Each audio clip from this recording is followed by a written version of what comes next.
I've been full-time in business for the past 10 years. I made about $1 million or so last year. And I just got done my quarterly review where I share a few lessons with clients. And I've got about 5 or 6 things I jotted down. So I thought, let's chuck on the camera and share them with you. Hopefully they'll help you out. They helped me and they've helped over 200 of my clients scale to 6 and 7 figures. So without further ado, let's just crack on into it. I find a lot of the things that help people scale businesses and really get to that multi 6 and 7 figure level, they're not just strategy or tactics. They really come down to becoming the person. And so that's where we want to start. And everybody seems to think there's some kind of strategy or some kind of tactic or some kind of cheat code as to how people got where they are. Maybe they did something different, some kind of real, some kind of just hidden strategy. And I'm here to tell you that's absolutely categorically not true. And I've got friends in all different facets of business. I'm fortunate that I've jumped around a little bit. So I've been successful in network marketing, affiliate marketing, done some e-commerce for a while, which went well. And more recently, since 2021, been full-time in coaching, info consulting, done really well there as well. And even my friends, I've got friends in real estate, I've got friends in law, I've got friends killing it with e-com, I've got friends doing really well in the affiliate space, in the crypto space, in the Forex space, you name it. And I've noticed that really it is about becoming the person who can do all these things. It's about leveling up your skills. So if you want to be able to sell better, it's leveling up your sales skills. If you want to create content better, it's about leveling up your content skills and just becoming that person. And these are transferable. These skills, I've seen the people I know who are killing it in real estate have the same or similar skills to the people I know killing it in coaching, same or similar to the people killing it in e-com. Obviously, it's a little bit different. Some industries will be very heavy on ads, some will be more on like organic marketing, but it's really the core skills behind it are very similar and very transferable. And they're just leveling up their identity to become the person who just can't fail at these things. And that's only done through repeated reps, day in, day out, week after week, month after month, year after year. And it's really about entrenching yourself in something for so long. If you were to try and play a new musical instrument every 6 months, you'd probably fail. Maybe you'd be extremely talented, I don't know. But I think you'd probably fail compared to just trying to stick to one instrument. Maybe it's the drums, guitar, piano, violin, and just really going deep in that. And this is the shiny object syndrome I see plaguing a lot of entrepreneurs. So I think if you stick to one path and you go deep, that's when you can become the person. It's very difficult to become that person who achieves those results if you're planting or digging different holes all the time versus going deep in one area. So that's the first thing. The next thing, and this is something I've seen not just in business, but in any area, it's just relentless focus. You will be surprised what you can do when you focus. And I know this is tough nowadays. We all have short attention spans, notifications going off all the time, short form content has ruined people's brains, prevalence of things like ADHD has gone crazy. But it really is important that you focus and understand this is a non negotiable. You have to be able to focus. That is the one thing that gets the results. And so, what I like to do is force the focus. If you know you have to focus, again, you build that up by doing it day after day. You become the person. Maybe you focus for 30 seconds, you focus for a minute, 2 minutes, 5 minutes, you build that up. But what I like to do is force it and create that forced discipline. So, things like the phone. I've got my phone over here right now. I probably should have it in another room, but it's out of the way. It's on airplane mode right now. So while I'm doing something, I can't even get distracted by it. If you're the type of person who still, even if it's on airplane mode, will pick up your phone, literally go and put it in another room, go put it in your car, do what you need to do. And I do this for different facets of my life as well. So I find I sometimes have low discipline when it comes to eating certain foods. What do? I just keep them out of the house. If I want them, tough, I just can't have it. So I force that discipline there.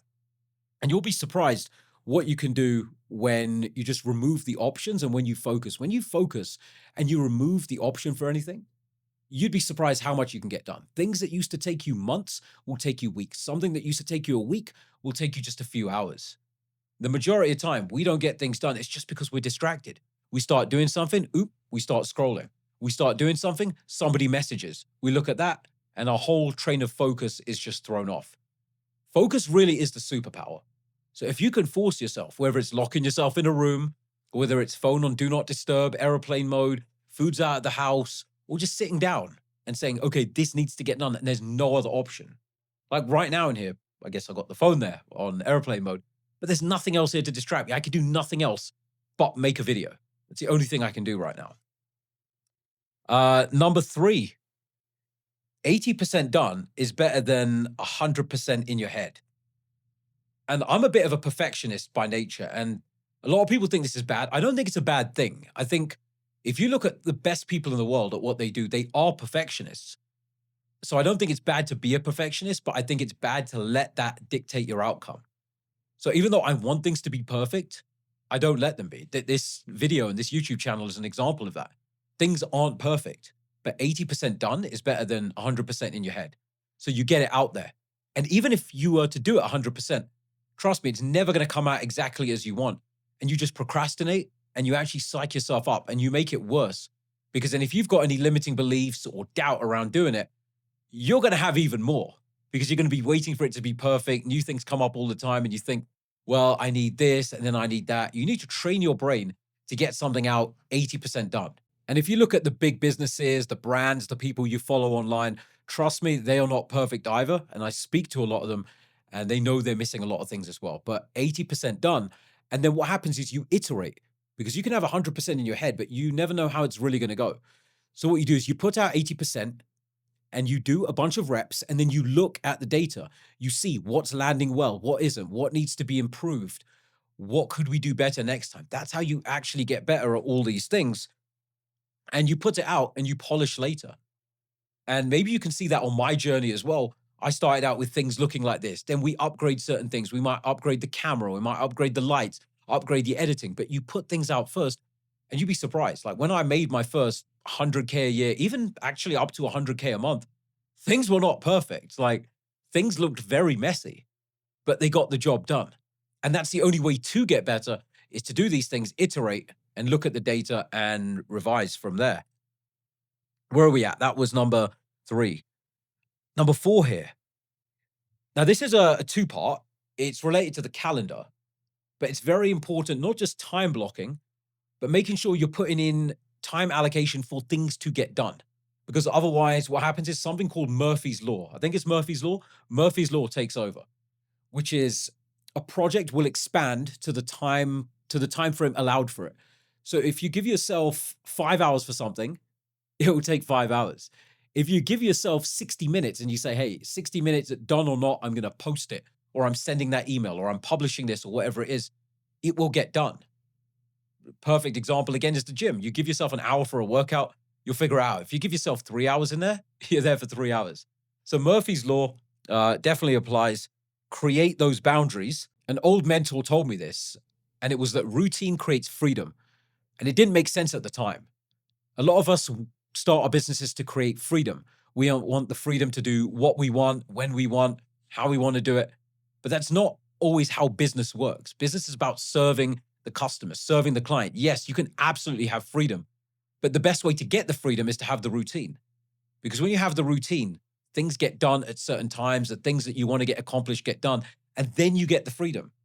As you build up, you can pretty much create your own freedom, sure, but I found paradoxically that routine creates freedom. So I definitely recommend that you create the routine.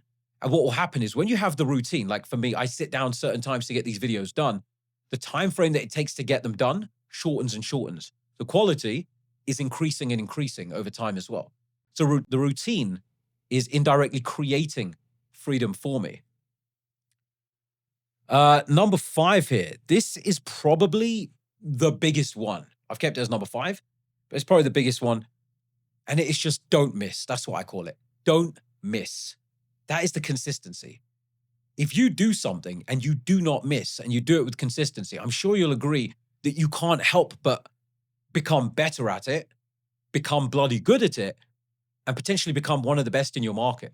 So let's say you didn't miss at a video upload, 2 YouTube videos a week, and you just did it 1, 2, 3 years, and you did not miss.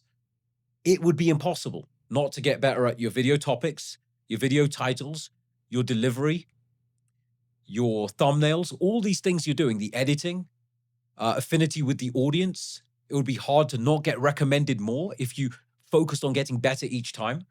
So that's don't miss. Again, I love my gym analogies because they just ring so true for other aspects of life. If you went to the gym 3 times a week and lifted what was heavy for you, increasing over time, and just did not miss for 2 years straight, do you think there's any chance you would have less muscle, or that you wouldn't have less fat, provided you didn't miss with the diet as well? So if you just do not miss, you can't help but get closer to your goals. And more often than not, you'll smash your goals. I know the goals that I had in 2021, I absolutely obliterated them and hit 100K a month faster than I thought was possible. I don't say it to brag. I thought it was going to take me longer. And when I hit it, I was genuinely terrified. It's like, how on earth did I do this so quickly? And is this all going to come crashing down? And I realized I'd probably bitten off more than I could chew, and I had to build more systems and hire at that point. It was crazy. But that was just from not missing. So it's so important. And consistency compounds in any area. But here's the thing as well, consistency works for you, but it also works against you. So if you do the example of those uploads I was saying on YouTube videos, now if you stop uploading, that is going to work against you. So you get a graph, hopefully it shows up the right one video, compounding for you like this. But if you stop, it goes like this, and it might go up, but then it will work against you. And it works exponentially, just like exponentially works for you, it exponentially works against you. So when you miss one upload, you have to work twice as hard to get back to where you were. Heavens forbid you miss 2 or 3, you're really in the hole then. And I think this is a good case for like batching things and working ahead of time. It's the same with taking time off the gym. And it's the same if you message people for your business. Imagine if you do 30 outbound messages a day, whether that's cold messages or follow up. Now, in a month, you've got 900. In 3 months, you've got 2,700. You've also got the time span that's elapsed, making people more likely to buy and warm up to you. And now, if you don't message in that time, you've got all those people forgetting about you, checking out your competition. So this is just absolutely incredibly important. If you are committed to not missing and you stay consistent, you will succeed. And the opposite rings true. If you are inconsistent, you will fail. There's no other way to put it. It will just take you so much longer. And I'm speaking from experience. I was inconsistent for 6 years. That's very hard for me to say. I was inconsistent for 6 years and I got nowhere in my business. It was shocking. I put myself in a bunch of debt, like really trying to invest into the business, but I was just inconsistent. And as soon as I was consistent for 6 months, I had more success in that 6 months than the previous 6 years. And I was kicking myself because that 6 years I can't get back. And now people ask me, Kay, how are you so consistent? Firstly, I don't think I'm perfect, but it's because I remember back to that. I remember back to my inconsistent days, and it just makes me so mad. So please take that lesson from me. Learn from my mistakes.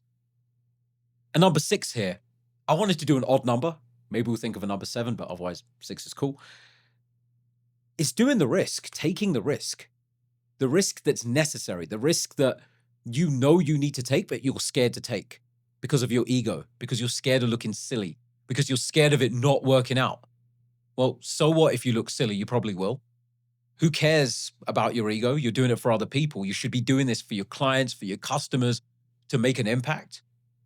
And if you fall flat on your face, great. You know what? You had the guts to go out and do it. And guess what? Your first one might fail, but your second one will be better. Your third one will be better than that. And by the time somebody else thinks about doing it, they might have procrastinated for 6 months or 12 months and you've been doing it. You are so much further ahead. It's hard for them to catch you. You've just developed so many more skills. And so with taking these risks, even do things ahead of where you think you can. If you think you can't, let's say, host a Zoom for 100 people, do it. And take the baby steps to get there. Maybe host a free Zoom for 10 people. Maybe then host it for 25 people. Then maybe charge for a workshop or something. Or if you're scared to put out videos on YouTube, you just have to go and do that, because trust me, I have a lot of regrets. And I think that's very powerful. People say don't have regrets, don't regret anything. I think that's complete nonsense. I have regrets based on things that I know I should have done, and I didn't do them because I got in my own head, or I let other people get in my head, or I had fear of being judged by other people. And because I remember those, now that forces me to take action. I'm not even comfortable to make a lot of things like videos, but I go and I put myself out there and I do them. And so if you don't do them, you will regret it. You will have time working against you instead of working for you, because if you do things badly for 6 months, you get so much better. But if you don't do them at all, you stay there and you might be in a worse position, because now you're in your head about, what if this doesn't work out? What am I going to do? So take those risks. Everybody I know has gotten to where they are by taking risks. This could be a huge risk, right? It could be risking your life savings, but it doesn't have to be. It's literally like putting yourself out on camera, maybe showing up and doing a weekly workshop for your business once a week for a year. Like, we don't have to take that many big risks nowadays, like risking our lives. This is just literally most of the time our ego. We're scared of looking silly and we're scared of what other people might think of us. But put yourself out there, do those things and take those risks because there is no reward without risk. I've seen it time and time again. Everybody I know who has hit 50,000 a month, 100,000 a month, 250,000 a month, people doing bigger numbers than me, they've just taken bigger risks. And you're not a special snowflake. You'll get the result if you just do the things long enough. So those are 6 that I shared with my clients. I didn't think of a 7th in the time, but those are the 6 that I shared with my clients. And it just comes from the quarterly review. And these are really the fundamentals. Yes, in other videos, I share the strategy, I share the tactics, I might share the scripts or the frameworks. But this is really what it comes down to, because if you do these things enough, you will figure the rest out. You will get better. You'll learn from the data. You'll learn from the feedback. You'll learn from what works. If you do 100 sales calls, you learn what works. If you do 100 attempts to sell by chat or sell by a document, you learn what works. If you do 25 workshops, you'll learn how to start them. Even me from these YouTube videos, I know, oh, that was a great hook or that was bloody terrible. Don't do it ever again. People dropped off here. So I can learn what works and what kind of delivery style. Well, that's all I've got for you today, guys. If you enjoyed this type of video, let me know in the comments. Let me know which one of these was your favorite. Any other ideas you have for videos as well, let me know. Subscribe to the channel if you're new and you found this informative. And I'll see you guys on the next one in another video soon. Cheers and take care.